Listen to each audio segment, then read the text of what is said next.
Ampifaliana indray miarana aminao ato anatin'izao fandarana fantariny marina izao andrindrina fianoasina miaraka aminao ary isorana manokana ny MCTV izay mikarakara nyity fandarana ity ny lohahevitra izay fampizarana amintsika androany dia hoe ny fomba nentim-paharazana na ny fomban-drazana, ny fomba nentim-paharazana na ny fomban-drazana izay no horesantsika ao anatin'ny fandarana androany. Ny firenena rehetra maro maneran-tany moa dia samy manana ny fomba nentim-paharazana avokoa, na ny Amerikanina zany, na ny Europeanina, na ny Afrikanina, ary tafiditra ao anatin'izany isika malagasy izay manana ny fomba nentim-paharazana mampiavaka antsika manokana isika eto Madagasikara. Anisany hitantsika ao anatin'izany ohatra ny resaka fanambadiana ny amin'ny resaka fisehoana ny vodiondry izay vao miditra any amin'ny mariazy. Izany zavatra izany dia anisan'ny fomba tsara izay mampiavaka antsika malagasy mihoatra ny amin'ny firenena rehetrarehetra. Andriamanitra raha teo moa namorona ny fanambadiana, ary Andriamanitra mihitsy no mampirisika ny olona hiroso ao anatin'izay fanambadiana izay. Tena Andriamanitra ao amin'ny Genesis 2:4 ny tena Andriamanitra dia milaza hoe ary ny lehilahy ozy izy dia andao ny rainy sy ny reniny ka hikambana amin'ny vadiny. Zany hoe resaka fanambadiana zany io amporisin'Andriamanitra ny olona anankiroa hiroso ao anatin'ny fanambadiana ho an'ny mpifankatia zany. Dia isika malagasy nefa dia manana an'izay kolotsaina izay mandala ny fanambadiana izay zavatra araka ny sitrapon'Andriamanitra, zavatra tena tsara be izay, satria misy mantsy firenena hafa nge izay tonga dia miaraka iny fotsiny dia mifampiteraka dia ohatr'izay fotsiny le kolotsaina. Ny zavatra ohatr' izany nefa dia tsy araka ny sitrapon'Andriamanitra, fa tsara ny kolotsaintsika malagasy. Anisan'ny zavatra mampiavaka antsika eto Madagasikara koa ny resaka fandalana ny fihavanana, ny resaka famangina maro samihafa. Rehefa misy ny terabao dia mamangy, rehefa misy koa ny manamanjoa ny fahoriana dia mamangy. Ny tenin'Andriamanitra dia milaza hoe miarah ory amin'izay ory, miarah mifaly amin'izay mifaly. Izany hoe zavatra tena mahafinaritra sady tena sitrapon'Andriamanitra ny izay fomba mandalina ny fihavanana, famangina, fifampitsonjovana izay. Ary mbola be dia be moa ireo fomba malagasy izay tsara sady tena mampiavaka antsika eto Madagasikara sady araka ny sitrapon'Andriamanitra. Andriamanitra dia tsy manohitra na manala ny fomban-drazana na ny fomba nentim-paharazana, satria ny Jiosy izay firenena voalohany nafantatra an'Andriamanitra dia nanana ny fomban-drazana manokana izy, saingy afaka niaraka tamin'Andriamanitra, afaka niara-dalana ary nitahian'Andriamanitra ny Jiosy. Ka Andriamanitra zany dia tsy manohitra na manala ny fomban-drazana. Dia toy izany koa ny fivavahana kristianina dia tsy manohitra na manenjika na manala ny fomban-drazana na ny fomba nentim-paharazana. Tsy manohitra mihitsy ny fivavahana kristianina, fa ny zavatra toerin'ny kristianina dia ny fanompo-tsampy ny finonom-poana izay tiana hafangaro sy ampidirina any anatin'ny fomban-drazana. Misy mantsy karazana ataontsika hoe asan'ny devoly, fanompo-tsampy izay tiana hafangaro any anatina fomban-drazana, ary reny zavatra reny le toerin'ny kristianina. Ohatra vitsivitsy izay hitantsika matetika dia ny fankanesana any amin'ny mpanandro mialohan'ny anaovan-javatra, ohatra hoe mialohan'ny hananganana trano dia manatona mpanandro ny olona. Reny zavatra reny dia fanompo-tsampy ny anaran'izany. Andriamanitra nge dia niteny hoe raha tsy Jehova no manao ny trano dia ho sasapoana ozy izy ny mpanao azy. Zany hoe Andriamanitra zany tena tokony hanatonana rehefa manao zavatra, fa tsy ny mpanompo-tsampy. Ohatra koa hoe rehefa misy ny marary dia manatona ireny mpanasitrana amin'ny lalao ody, piskidy sy ny zavatra maro samihafa reny. Reny dia fanompo-tsampy ny anaran'ireny, tsy fomba ny anaran'ireny fa fanompo-tsampy, finoana zany le izy. Ohatra koa ny resaka fangalarana any amin'ny firenena, any amin'ny tsy firenena fa eto amin'ny eto Madagasikara amin'ny faritra sasany ny lehilahy anankiray dia tsy mahazo miditra amin'ny fanambadiana, tsy mahazo makavady raha tsy efa nangalatra omby.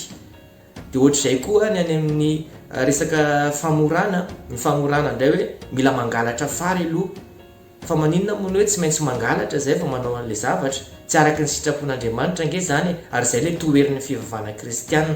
Ny famorana dia Andriamanitra nanome ny famorana voalohany tamin'ny Abrahama. I Abrahama zany nanatanteraka ny famorana voalohany io, ary tamin'ny Abrahama tsy izy n'izany hoe mangalatra zany fa nitanterahany fotsiny le izy, sady Andriamanitra mihitsy nanome an'izay ho fanekena tamin'ny Abrahama.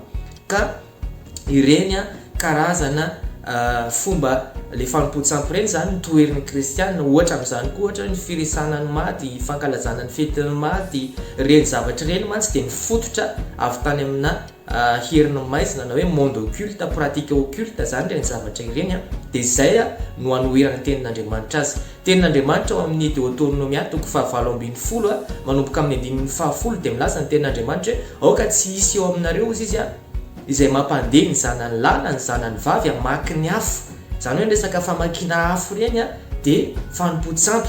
Andriamanitra ozy izy sika teo dia tsy manohitra ny fombandrazana fa reto zavatra asain'Andriamanitra tandremana reto zany dia fanompo-tsampy izay fahavitavitana eo mason'Andriamanitra. Aoka ozy izy tsisy aminareo koa mandeha manatona ny mpanandro na piskidy na mpananaody na olona mpanao atsarana na olona mpanontany amin'ny maty olona manao azy ho tsindrian-javatra raha ny tenin'Andriamanitra izay no Deutéronomia 7:20 io. Ireo zavatra rehetrarehetra ireo zany dia tsy fombandrazana ireo fa fanompo-tsampy ny anaran'ireo ary Andriamanitra dia niteny mihitsy hoe fahavitavitana eo mason'i Jehova izany rehetrarehetra zany ozy izy.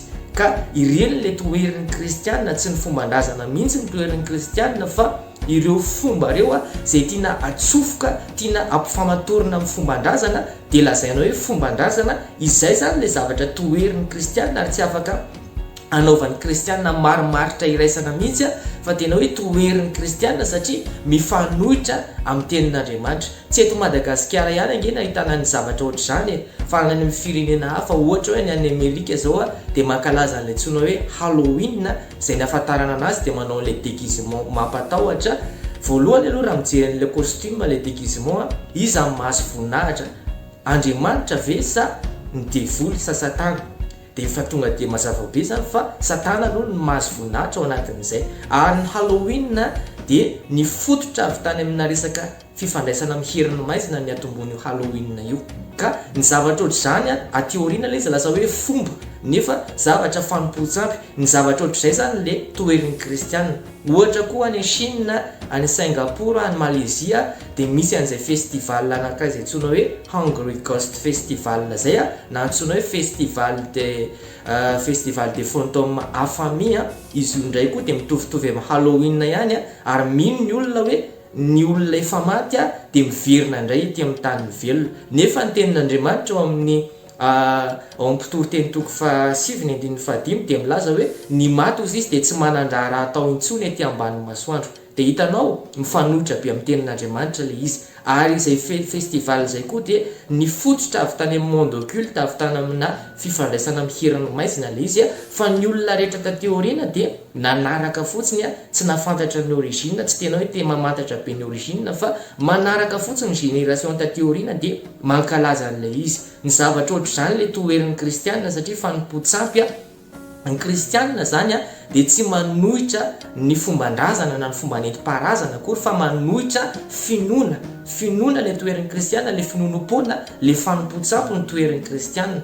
Raha mijery indray isika ohatra ny fomba nentim-paharazana ny amin'ny resaka fitsaboana nentim-paharazana na ny hoe médecine traditionnelle reny dia zavatra tsara koa reny. Ohatra ny eto Madagasikara misy ireny fitsaboana amin'ny alalan'ny raokandro amin'ny alalan'ny ravina maro samihafa izay mahasitrana olona ary zavatra tsara zany, zavatra tsisy maharatsy an'izany. Fa kosa rehefa manomboka misy hery tafiditra ao anatin'ilay izy hoe misy indray le manana don nefa tsy avy amin'Andriamanitra, reny zavatra reny zany rehefa tsy avy amin'Andriamanitra ny zavatra anankiray dia mazava ho azy fa herin'ny devoly zavatra avy amin'ny devoly ary ny zavatra ohatr'izay le toherin'ny kristianina zay tsy fanarahan'ny kristianina mihitsy tsy hananana hoe négociation zavatra ohatr'izay satria heriny maizina zany miasa ao anatin'ilay izy dia izay zavatra izay tsy araka ny sitrapon'Andriamanitra mihitsy.